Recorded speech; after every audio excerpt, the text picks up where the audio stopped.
Welcome to burning topic. Hyderabad, Secunderabad ఈ జంట నగరాలకు తోడుగా సైబరాబాద్ని పుట్టించిన తొలి రోజులవి. రాష్ట్రంలో ఐటీ భూమి కల్పించి ఇక తిరుగులేదు అనుకునే సమయంలో తుఫాన్లా పుట్టుకొచ్చింది ఒక పార్టీ. కల్వకుంట్ల చంద్రశేఖరరావు ప్రత్యేక రాష్ట్రమే ఎజెండాగా అందుకున్న నినాదాన్ని మొదట్లో చాలా తేలిగ్గా తీసుకున్నారు. ఆ పోరాటం సాగుతూ ఉండగానే రాష్ట్రంలో అధికార మార్పిడి. మహాపాదయాత్రతో వైఎస్ రాజశేఖర రెడ్డి అధికారంలోకి రావడం, Aarogyasri, fee reimbursement, free current వంటి పథకాలు తీసుకురావడం అప్పట్లో సెన్సేషన్. అన్బీటబుల్ పర్ఫార్మెన్స్తో వైఎస్ఆర్ దూసుకుపోతున్న వేళ ప్రభంజనంలా రాజకీయాల్లోకి వచ్చారు మెగాస్టార్ చిరంజీవి. ఎవ్వరూ ఊహించని రీతిలో వైఎస్ఆర్ హెలికాప్టర్ ప్రమాదంలో చనిపోవడం, కొన్నాళ్లకు వైఎస్ వారసుడు జగన్మోహన్ రెడ్డి వైఎస్ఆర్సీపీతో పొలిటికల్ ఎంట్రీ ఇవ్వడం రాజకీయ సంచలనాలప్పట్లో. ఈ రాజకీయ పరిణామాలు జరుగుతూ ఉండగానే ప్రత్యేక రాష్ట్ర సాధనలో మహాఘట్టాలు కూడా చోటు చేసుకున్నాయి. దేని పని దానిదే అన్నట్టు ఇటు Shamshabad airport, outer ring road, metro rail పనులు మొదలయ్యాయి.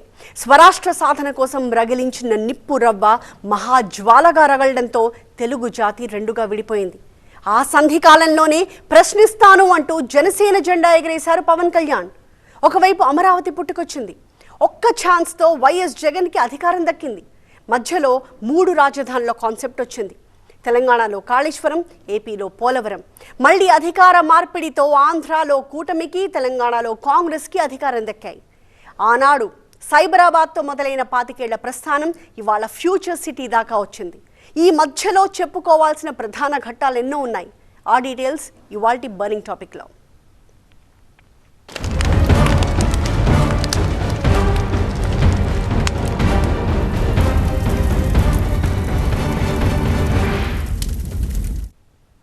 సహస్రాబ్ది మొదలై అప్పుడే 25 ఏళ్లు గడిచిపోయాయి.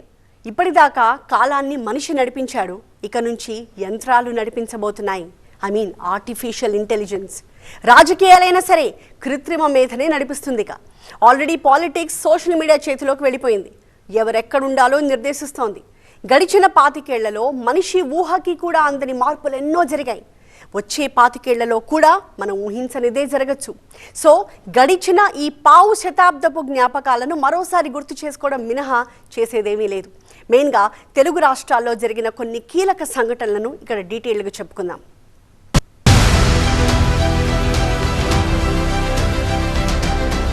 గత 25 ఏళ్ల కాలంలో ప్రముఖంగా చెప్పుకోవాల్సిన రాజకీయ పరిణామాలు చాలా ఉన్నాయి. అందులో ఖచ్చితంగా ముందుగా చెప్పుకోవాల్సింది తెలంగాణ రాష్ట్ర సమితి ఆవిర్భావం. తెలంగాణ మలిదశ పోరాటంగా మొదలైన ఉద్యమం తెలుగు రాష్ట్రాల రూపురేఖలనే మార్చేయగలదని ఆనాడు ఊహించలేదు. 2001 ఏప్రిల్ 27న ప్రొఫెసర్ జయశంకర్ మేధోపరమైన మద్దతుతో హైదరాబాద్లోని కొండా లక్ష్మణ్ బాపూజీ నివాసమైన జలదృశ్యంలో కేసీఆర్ నినదించిన స్లోగన్ జై తెలంగాణ. 2001లో తెలంగాణ రాష్ట్ర సమితి ఆవిర్భవించింది. కానీ 2000వ సంవత్సరం సెప్టెంబర్లోనే ప్రత్యేక రాష్ట్ర పోరాటానికి కొత్త పార్టీకి బీజం పడింది. ఒక పార్టీ పుట్టుక, ఆ పార్టీ కారణంగా స్వరాష్ట్ర సాధన, అదే పార్టీకి 10 ఏళ్ల పాటు అధికారం, అన్ని ఈ 25 ఏళ్ల ప్రస్థానంలోనే. ఓవైపు తెలంగాణ ఉద్యమం కొనసాగుతుండగానే మరోవైపు ఆనాడి ఉమ్మడి ఆంధ్రప్రదేశ్లో రాజకీయ పరిణామాలు శరవేగంగా నడుస్తూ వచ్చాయి. అలిపిరిలో సీఎం చంద్రబాబుపై బాంబు దాడి జరగడం ఓ బ్లాస్టింగ్ న్యూస్. ఆ ఇన్సిడెంట్ తర్వాత ముందస్తు ఎన్నికలకు వెళ్లాలన్న నిర్ణయం తీసుకోవడం రాష్ట్ర రాజకీయాల తీరునే మార్చేసింది. కారణం ప్రజాప్రస్థానం పేరుతో వైఎస్ రాజశేఖర రెడ్డి చేపట్టిన పాదయాత్ర. 68 రోజుల పాటు చేసిన ఆ ఒక్క పాదయాత్ర కారణంగా ఉమ్మడి ఆంధ్రప్రదేశ్లో కాంగ్రెస్ పార్టీ అధికారంలోకి వచ్చింది. వైఎస్ రాజశేఖర రెడ్డి నభూతో అనిపించే పథకాలు ప్రవేశపెట్టి ఇక ఎన్నికలకు సిద్ధమవుతున్న వేళ సినిమాల్లో నంబర్ 1 పొజిషన్లో ఉన్న మెగాస్టార్ చిరంజీవి రాజకీయ అరంగేట్రం చేశారు. 2008 ఆగస్టు 2న ఆనాడు తిరుపతిలో చిరంజీవి పెట్టిన పొలిటికల్ ఎంట్రీ మీటింగ్ అప్పట్లో ఓ రికార్డ్. బట్ కేవలం 3 పథకాలు మరోసారి కాంగ్రెస్ పార్టీని అధికారంలోకి తీసుకొచ్చాయి. 2009లో కాంగ్రెస్ మళ్లీ అధికారంలోకి వచ్చిందన్న ఆనందాన్ని మింగేస్తూ 2009 సెప్టెంబర్ 2న హెలికాప్టర్ ప్రమాదంలో చనిపోయారు వైఎస్ఆర్. అలిపిరిలో చంద్రబాబుపై దాడి రాష్ట్ర రాజకీయాలను మార్చేస్తే రాజశేఖర రెడ్డి మరణం మరో రకంగా మలుపు తిప్పింది. వైఎస్ఆర్ మరణించిన దాదాపు 2 ఏళ్లకు 2011 మార్చి 11వ తేదీన వైఎస్ వారసుడిగా వైఎస్ఆర్సీపీతో కొత్త పార్టీ పెట్టారు అప్పటి కడప ఎంపీగా ఉన్న వైఎస్ జగన్మోహన్ రెడ్డి. అప్పటికే నువ్వా నేనా అన్నట్టుండే టీడీపీ కాంగ్రెస్ మధ్యలోకి టీఆర్ఎస్ ప్రజారాజ్యం వైఎస్ఆర్సీపీ వచ్చినట్టయింది. సరిగ్గా అదే సమయంలో తెలంగాణ ఉద్యమం ఉవ్వెత్తున ఎగిసింది. ఎవరు ఏ గట్టునుండాలన్న సంకట పరిస్థితి కల్పించింది. ప్రజారాజ్యం కాంగ్రెస్ పార్టీలో విలీనమైంది. ప్రజా ఆందోళనల కారణంగా తెలంగాణ రాష్ట్రం ఇవ్వక తప్పని పరిస్థితి ఏర్పడింది. 2014 జూన్ 2వ తేదీన తెలంగాణ అధికారికంగా ఏర్పడింది. తెలంగాణ ఆవిర్భావం జూన్ 2వ తేదీనే అయినా ఫిబ్రవరిలోనే పునర్విభజన బిల్లుకు పార్లమెంట్ ఆమోదం లభించింది. హైదరాబాద్ ను 10 ఏళ్ల పాటు ఉమ్మడి రాజధానిగా చేస్తూ నిర్ణయం తీసుకున్నారు. 2 రాష్ట్రాలు ప్రశాంతంగా మారిన వేళ మరో సెన్సేషన్ నమోదైంది. అదే పవన్ కళ్యాణ్ జనసేన పార్టీ ఆవిర్భావం. రాష్ట్ర విభజనను పార్లమెంట్ ఆమోదించిన కొన్ని రోజులకే పుట్టుకొచ్చింది జనసేన. ఇక ఆ తర్వాత జరిగిన రాజకీయ సంచలనాలు నభూతో అని చెప్పాలి. ముఖ్యంగా ఏపీ రాజకీయాల్లో 2019లో జరిగిన ఎన్నికల్లో ఎవరూ ఊహించని రీతిలో ఏకంగా 151 అవుట్ ఆఫ్ 175 సాధించి అసలు ఇన్ని సీట్లు సాధించడం సాధ్యమేనా అనే ఆశ్చర్యాన్ని కలిగించింది. దేశం మొత్తం హాట్ టాపిక్ అయింది వైసీపీ 151 సీట్లు గెలవడం. అదే ఒక సంచలనం అనుకుంటే 2024లో జరిగిన ఎన్నికల్లో కూటమి ఏకంగా 164 సీట్లు కొట్టడం ఇంకో సెన్సేషన్. ఇటు తెలంగాణలో 10 ఏళ్ల తర్వాత అధికార మార్పిడి జరిగి కాంగ్రెస్ అధికారంలోకి వచ్చింది. ఇది ఈ 25 ఏళ్లలో జరిగిన అత్యంత కీలక రాజకీయ పరిణామాలు. మధ్యలో ఎంతో మంది పార్టీలు పెట్టారు. మరో పార్టీలో విలీనం చేసుకున్నప్పటికీ ఇప్పుడు చెప్పుకున్నవే రాష్ట్ర రాజకీయాలను సమూలంగా మార్చేశాయి. ఏవో కొన్ని మినహా తెలుగు రాష్ట్రాల్లో వచ్చిన మార్పులు, జరిగిన సంఘటనలు అన్నీ దాదాపుగా రాజకీయంతో ముడిపడినవే. దాదాపు 12 ఏళ్ల క్రితం తెలుగు రాష్ట్రాల్లో ఎంత పొలిటికల్ హీట్ ఉండేదో. ఎక్కడ చూసినా ఉద్యమాలు, పోరాటాలే. కానీ ఏవి ఎలా జరిగినా కొన్ని రిమార్కబుల్ అండ్ ఐకానిక్ స్ట్రక్చర్స్ వచ్చాయి. బహుశా తెలుగు రాష్ట్రంలో మాత్రమే సాధ్యమైందేమో అనిపిస్తుంది ఆ లిస్టు వింటే. Hyderabad metro, Shamshabad airport, outer ring road ఇవన్నీ స్ట్రగుల్ అవుతున్న ఒక పీరియడ్లో మొదలై పూర్తయిపోయినవి. ఇక 2 రాష్ట్రాలుగా ఏర్పడిన తర్వాత ఒక అమరావతి, ఒక కియా, ఒక గూగుల్ డేటా సెంటర్, అటు పోలవరం, ఇటు కాళేశ్వరం, కరెంటు కోతలు లేని వ్యవస్థ, ఎక్కడ చూసినా జలసిరులు. అసలు ఈ 25 ఏళ్లలో జరిగిన పరిణామాలు నెవర్ బిఫోర్.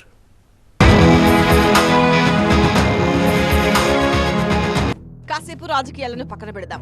2 రాష్ట్రాల్లో జరిగిన టాప్ డెవలప్మెంట్ యాక్టివిటీస్ చూద్దాం. హైదరాబాద్ ఒక విశ్వనగరిగా మారింది ఈ 25 ఏళ్లలోనే. 400 ఏళ్ల చరిత్ర ఉన్న హైదరాబాద్ ను ప్రపంచ పటంలో ఒక ప్రత్యేక స్థానం కల్పించింది ఈ 25 ఏళ్లలో జరిగిన పరిణామాలే. అందులో ప్రత్యేకంగా చెప్పుకోవాల్సింది ఔటర్ రింగ్ రోడ్. 8 లేన్లతో దాదాపు 160 కిలోమీటర్ల పరిధిలో నగరాన్ని చుట్టేస్తూ వేసిన రోడ్ హైదరాబాద్ గతిని మార్చేసింది. 2001లో చంద్రబాబు ఆలోచనలో నుంచి పుట్టుకొచ్చిన 2006లో వైఎస్ఆర్ హయాంలో నిర్మాణం ఊపందుకుంది. ఇక హైదరాబాద్ స్టేటస్ ను మార్చింది Shamshabad airport. Begumpet airport traffic ను తట్టుకోలేకపోతుండటంతో హకీంపేట్లోని ఎయిర్ ఫోర్స్ స్టేషన్ ను పౌర విమానాశ్రయంగా మార్చడానికి అప్పట్లో కేంద్రాన్ని కోరారు CM Chandrababu. But air force ఒప్పుకోకపోవడంతో 1998లో శంషాబాద్ ఏరియాను సెలెక్ట్ చేశారు. ఓవైపు రింగ్ రోడ్, మరోవైపు శంషాబాద్ ఇంటర్నేషనల్ ఎయిర్పోర్ట్. అప్పటికే ఎస్టాబ్లిష్ అయిన హైటెక్ సిటీ కారణంగా వెస్ట్ హైదరాబాద్ మరో ప్రపంచాన్నే సృష్టించింది. ఇది మరో న్యూయార్కా అనేంతగా డెవలప్ జరిగింది. ఇంత మార్పు జరిగింది ఈ సహస్రాబ్దిలోని తొలి 25 ఏళ్లలోనే. ఇక Hyderabad metro rail city structure నే మార్చేసిన ప్రాజెక్ట్. రియల్ ఎస్టేట్ మార్కెట్ ను మరో రేంజ్ కు తీసుకెళ్లిన ప్రాజెక్ట్. 2003లో అప్పటి ఎన్డీఏ ప్రభుత్వం మెట్రో రైల్ ప్రతిపాదన తెచ్చింది. కానీ ఆ ప్రాజెక్టుకు గట్టి అడుగులు పడ్డది మాత్రం ఆ తర్వాతే. 2007లో పనులు మొదలు పెడితే 2017లో ప్రధాని మోదీ చేతుల మీదుగా ప్రారంభమైంది. ఒక విధంగా 2 రాష్ట్రాల్లో ఉద్విగ్న పరిస్థితులు ఉన్నప్పటికీ వాటన్నింటినీ చూస్తూనే పూర్తయిన ప్రాజెక్ట్ ఇది. తెలుగు నేలపై జరిగిన కొన్ని కీలక సంఘటనలను 2014కు ముందు, 2014 తర్వాత అని విభజించాల్సి ఉంటుంది. అందులో ప్రధానంగా చెప్పుకోవాల్సింది ఆంధ్రప్రదేశ్ రాజధాని అమరావతి గురించి. అనుభవజ్ఞుడు కావాలా, యువనేత కావాలా అనే చర్చ 2014 ఎన్నికల ముందు జరిగిందంటే కారణం ఏపీ క్యాపిటల్ సిటీ నిర్మాణంపై ఏర్పడ్డ బస్. సైబరాబాద్ నమూనాతో సరైన రాజధాని కట్టగలరన్న నమ్మకంతో చంద్రబాబుకు అవకాశం ఇవ్వడంతో 2014లో అమరావతికి అంకురార్పణ జరిగింది. ఈ దేశంలో మొట్టమొదటి గ్రీన్ ఫీల్డ్ క్యాపిటల్ సిటీగా అమరావతి పేరు మారుమోగిపోయింది. అప్పట్లో 5 ఏళ్లు చూస్తుండగానే జరిగిపోయాయి. కానీ ఇదే రాజధాని చుట్టూ మరో 5 ఏళ్ల కాలం నడిచింది. అమరావతి ఒక్కటే ఎందుకు, 3 రాజధానులు ఉంటే మాత్రం తప్పేంటన్న ఆలోచన వచ్చింది. ఒక రాష్ట్రానికి 3 రాజధానులు అనే కాన్సెప్ట్ చాలా వినూత్నంగా అనిపించింది ఆ రోజుల్లో. ఏపీ రాష్ట్ర రాజకీయాల్లో కీలక ఘట్టం అది. చూస్తుండగానే మరో 5 ఏళ్లు కూడా గడిచిపోయాయి. బట్ ఆ 10 ఏళ్ల కాలంలో గుర్తు చేసుకోవాల్సిన మరో అంశం పోలవరం. కేంద్రమే జాతీయ ప్రాజెక్టుగా ప్రకటించిన ఒక ప్రత్యేక సందర్భం అది. ఏపీలో ప్రభుత్వ ఏర్పాటుకు ముందే తెలంగాణలోని 7 మండలాలను తీసుకొచ్చి మరి ఏపీలో కలిపేశారంటే అది పోలవరం కోసమే. కేంద్ర రాష్ట్ర ప్రభుత్వాలు అంత ప్రతిష్టాత్మకంగా తీసుకున్నాయి ఆ పోలవరం ప్రాజెక్టును.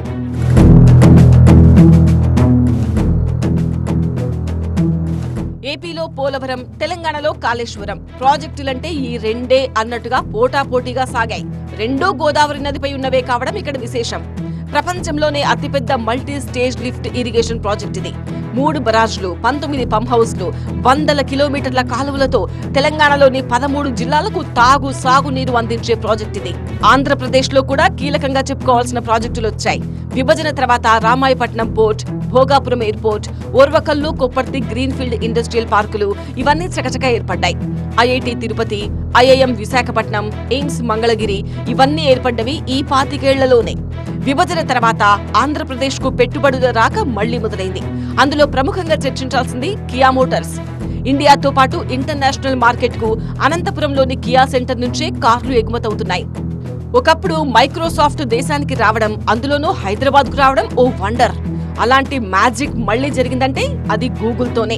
విశాఖలో ఏర్పాటు చేస్తున్న ఏఐ డేటా సెంటర్ 20 లక్షల కోట్ల రూపాయల పెట్టుబడితో వస్తోంది. దేశ చరిత్రలోనే విదేశీ ప్రత్యక్ష పెట్టుబడుల్లో గూగుల్ ఇన్వెస్ట్మెంట్ ఓ రికార్డ్. నగరాలని సృష్టించొచ్చు అని చూపించిన నేల ఇది. ఆ ఎక్స్పర్టైజ్ ఉన్నది బహుశా మన దగ్గరే కావచ్చు. ఒకనాడు సైబరాబాద్ అని కొత్త పేరు క్రియేట్ చేసి బోర్డు పెడితే పెద్దగా లెక్కలోకి తీసుకోలేదు. ఇప్పుడు ఆ ప్రాంతానికే పోలీస్ కమిషనరేట్ వచ్చింది. ఇదే 25 ఏళ్లలో మరో నగరం పుట్టుకొచ్చింది. అదే ఫ్యూచర్ సిటీ. దీనికి కూడా పోలీస్ కమిషనరేట్ పుట్టుకొచ్చింది. ఆల్రెడీ అమరావతిని చూస్తున్నాం. అదొక గ్రీన్ ఫీల్డ్ సిటీ. ఒకదాన్ని మించిన అభివృద్ధి మరొకటి జరిగింది ఈ 25 ఏళ్లలోనే. ఎగ్జాంపుల్, అప్పట్లో ఔటర్ కడితే అంతకు మించిన రీజనల్ రింగ్ రోడ్ కడుతూ ఉండడమే. నీళ్లకు ప్రాధాన్యం ఇవ్వడం ఏ రాష్ట్రంలోనైనా జరుగుతుంది. కానీ తెలుగు నేలపై మాత్రం కాస్త విభిన్నం. ప్రాజెక్టుల మీద ప్రాజెక్టుల నిర్మాణం జరిగింది ఇక్కడే. అందులోనూ ఈ 25 ఏళ్లలోనే. 2004 ఎన్నికల్లో వైఎస్ రాజశేఖర రెడ్డి అధికారంలోకి రావడానికి కారణమైంది జలయజ్ఞం అనే పదం. అప్పట్లోనే దాదాపు 36 ప్రాజెక్టులు నిర్మించేందుకు డిజైన్ చేశారు. ఏ ప్రభుత్వం వచ్చినా సరే, ఎన్ని రాజకీయ పరిణామాలు మారినా సరే, నీటిపారుదల ప్రాజెక్టులకు చాలా ప్రాధాన్యత ఇచ్చారు. ఆల్రెడీ మన కళ్ల ముందు కనిపిస్తున్నవి పోలవరం, కాళేశ్వరం. అయితే ఇక్కడ మరో ప్రాజెక్టు గురించి కూడా చెప్పుకోవాలి. అదే పట్టిసీమ. కృష్ణా గోదావరిని కలిపిన ఎత్తిపోతల పథకం ఇది. రాయలసీమకు ఎండాకాలంలో సైతం నీళ్లివ్వడానికి ఉపకరించిన ప్రాజెక్ట్ ఇది. అప్పట్లో దీని నిర్మాణం ఒక రికార్డు కూడా. ఇటు తెలంగాణ కూడా నీటిపై స్ట్రాంగ్ ఫోకస్ పెట్టింది. అందులో ముఖ్యంగా చెప్పుకోవాల్సింది mission Kakatiya and mission Bhagiratha. Telangana మొత్తం గొలుసుకట్టు చెరువుల నిర్మితమైన ప్రాంతం. ఒకప్పుడు తెలంగాణ గట్టును సస్యశ్యామలం చేసింది ఆ చెరువులే. ఉద్యమం నుంచి అధికారం చేపట్టిన కేసీఆర్ ముందుగా చేసిన పని అదే. ఆనాడు ఫోకస్ చేయకపోయుంటే ఇప్పటి పిల్లలు ఆ చెరువులను చూసేవాళ్లే కాదేమో. మిషన్ కాకతీయ పేరుతో ఏకంగా 46,000 చెరువుల పునరుద్ధరణ జరిగింది. దానివల్ల ముందుగా భూగర్భ జలాలు పెరిగాయి. తెలంగాణ దాదాపుగా వర్షాధారిత వ్యవసాయ ప్రాంతం. వర్షాకాలంలో పడే నీటిని ఏడాది పొడవునా వాడుకునే సౌకర్యం కొన్నేళ్ల ముందు లేదు. కేవలం బోర్ కిందనే పంట పండించేవాళ్లు. మిషన్ కాకతీయతో ఎప్పుడైతే చెరువులు బాగు చేశారో బోర్లు రీఛార్జ్ అయ్యాయి. ఇక మిషన్ భగీరథ తెలంగాణలోని ప్రతి ఇంటికి కొళాయిచ్చి ఇంటికే మంచినీటిని అందించే కార్యక్రమం. దాదాపు 54 లక్షల ఇళ్లకు నేరుగా నీళ్లను అందించారు. ఈ కార్యక్రమం ద్వారానే వీధి కొళాయిల దగ్గర సిగపట్లు మాయమయ్యాయి. ఒకప్పుడు ఏడాది పొడవునా ట్యాంకర్ల ద్వారా నీళ్లు తెప్పించుకోవాల్సిన పరిస్థితి. దాన్ని మాయం చేసింది కూడా ఈ మిషన్ భగీరథే. ఒకప్పుడు వీధుల్లో నీళ్లు పట్టుకొచ్చుకునేవాళ్లం, బిందెడు నీళ్ల కోసం కొట్లాడుకునేవాళ్లమని చెప్తే ఇప్పటి పిల్లలు నమ్మే పరిస్థితి లేదు. అంతటి మార్పు వచ్చింది. అగ్రికల్చర్ ట్రాన్స్ఫర్మేషన్ గురించి చెప్పుకోవాలి. ఉచిత విద్యుత్, కోతలు లేని కరెంట్, నిరంతరం సాగునీరు అందించడంలో ప్రభుత్వాలు విజయవంతం అవడంతో రికార్డు స్థాయి పంట ఉత్పత్తి ఇక్కడే సాధ్యమైంది. ఇక 2 రాష్ట్రాల్లోనూ కొన్ని రాజకీయ సంచలనాల గురించి చెప్పుకోవాలి. ఎందుకంటే చరిత్ర చూడని సందర్భాలు కాబట్టి. అందులో ఒకటి వైఎస్ జగన్ సృష్టించిన నవరత్నాలు. బటన్ నొక్కడం ద్వారా నేరుగా పేదల ఖాతాల్లోకే పథకాల డబ్బులు పడ్డం నిజంగా ఒక విప్లవం. అదే పద్ధతి ఆ తర్వాత కూడా కంటిన్యూ అయింది. చంద్రబాబు మరోసారి అధికారంలోకి రావడానికి కారణమైంది కూడా సూపర్ 6 పథకాలే. ఈ మొత్తం పథకాల్లో గ్రేటెస్ట్ గా చెప్పుకోవాల్సింది ఏపీలో తల్లికి వందనం పేరుతో ఎంతమంది పిల్లలున్నా ఏడాదికి 15,000 ఇవ్వడం ఒకెత్తైతే, తెలంగాణలో రైతు భరోసా, రైతు రుణమాఫీ రైతుల జీవితాల్లో మార్పులు తెచ్చిన పథకాలివి. ఇక సర్కారీ స్కీమ్స్ లో సంచలనమంటే మహిళలకు ఉచిత ఆర్టీసీ ప్రయాణం. టాక్ ఎలా వచ్చినా సరే సూపర్ సక్సెస్ అయిన స్కీమ్ ఇది. ఇలాంటి పథకం ఒకటి వస్తుందని ఒకప్పుడు ఊహకు కూడా అందలేదు. దాన్ని నిజం చేసి చూపించింది ఈ 25 ఏళ్ల జర్నీ. కేవలం స్కీమ్లు, ఇరిగేషన్ ప్రాజెక్టులే కాదు, ఇతర డెవలప్మెంట్ ప్రాజెక్టులు కూడా ఈ 25 ఏళ్ల ప్రయాణంలో ఐకానిక్ గా నిలిచాయి. అందులో main important future city. Greater లో ఆల్రెడీ 3 సిటీలున్నాయి. హైదరాబాద్, సికింద్రాబాద్, సైబరాబాద్. జంట నగరాలు కాస్త ట్రై సిటీ అయింది. అందుకే 4th సిటీ అనే కాన్సెప్ట్ తీసుకొచ్చిన సీఎం రేవంత్ రెడ్డి దానికి భారత్ ఫ్యూచర్ సిటీ అనే పేరు పెట్టారు. వికసిత్ భారత్ 2047 టార్గెట్ లో భాగంగా నిర్మిస్తోన్న మరో నగరం ఇది. గతంలో ఇలాంటి ప్రాజెక్టులే నగర స్వరూపాన్ని మార్చేశాయి. ఊరి చివర ఓ 2,000 ఎకరాల్లో జీనోమ్ వ్యాలీని పెడితే అది కరోనా వ్యాక్సిన్ ను సృష్టించింది. ఇక్కడ తయారయ్యే ఎన్నో వ్యాక్సిన్లు ప్రపంచ మానవాళిని రక్షిస్తున్నాయి. దాదాపు 200 కంపెనీలతో ఆసియాలోనే లార్జెస్ట్ లైఫ్ సైన్సెస్ హబ్ గా మారింది జీనోమ్ వ్యాలీ ప్రాంతం. అందుకే ఫ్యూచర్ సిటీ మీద కూడా చాలా హోప్స్ పెరిగాయి. ఇక ఐకానిక్ ఈవెంట్స్ గా చెప్పుకోవాల్సిన వాటిలో ఒకటి రీజనల్ రింగ్ రోడ్. 340 కిలోమీటర్ల గ్రాండ్ ప్రాజెక్ట్ ఇది. హైదరాబాద్నే కాదు, తెలంగాణకే తలమానికం కాబోతోన్న ప్రాజెక్ట్. ఇక మెట్రో విస్తరణ కూడా హైదరాబాద్ను మరో రేంజ్కు తీసుకువెళ్లబోతోంది. ఇక ఈ 25 ఏళ్లలో ప్రత్యేకంగా చెప్పుకోవాల్సింది యాదగిరిగుట్ట. ఆలయ పునర్నిర్మాణం తర్వాత టెంపుల్ టూరిజానికి కేర్ ఆఫ్ గా నిలిచింది. కృష్ణశిలలను తెప్పించి తమిళనాడు నుంచి నిపుణులు రప్పించి 6 ఏళ్ల పాటు శ్రమించి పునర్నిర్మించిన ఆలయమిది. మహాద్భుత, అత్యాధునిక హంగులతో విలసిల్లుతోందిప్పుడు. ఏపీలో తిరుపతిలోని గరుడ ఫ్లైఓవర్ కూడా అలాంటిదే. విజయవాడలో కనకదుర్గ వారధి కూడా నగర స్వరూపాన్నే మార్చేసింది.